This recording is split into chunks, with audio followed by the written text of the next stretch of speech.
सम्माननीय सभामुख मार्फत गृहमन्त्रीज्यूलाई भन्न चाहन्छु, तपाईँ गृहमन्त्री हो कि कन्टेन्ट क्रिएटर हो? गृहमन्त्रीले हिजो फिल्मको नायक जस्तै मिडिया घेरेर, चलचित्रको नायक जस्तै कहिले एयरपोर्ट, कहिले कता, कहिले उता दौडिरहनु भएको थियो पुरै क्यामेरा बोकेर। यदि साँच्चै उपचार गर्ने उद्देश्य यदि थियो भने आज गणेश नेपालीको मृत्यु हुँदैन थियो। सम्माननीय सभामुख महोदय, आज उनको जीवन बाँच्ने थियो।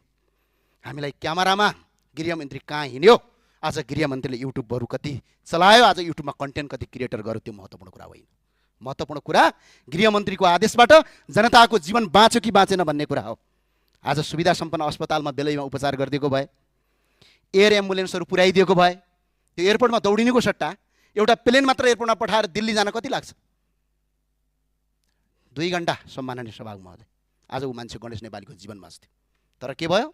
कन्टेन्ट क्रिएटर लाइक भ्युज पाउनका लागि गरिने गतिविधिले त्यो एकछिन त मान्छेले वाह वाह भन्ला, तर गन्तव्यमा यसले घाटा नै गर्छ। सम्माननीय सभामुख महोदय, त्यही भएर सम्माननीय सभामुख मार्फत गृहमन्त्रीलाई जिम्मेवारी बन्न, कन्टेन्ट क्रिएटर नबनी देशको वास्तविक गृहमन्त्री बन्न म अनुरोध गर्न चाहन्छु।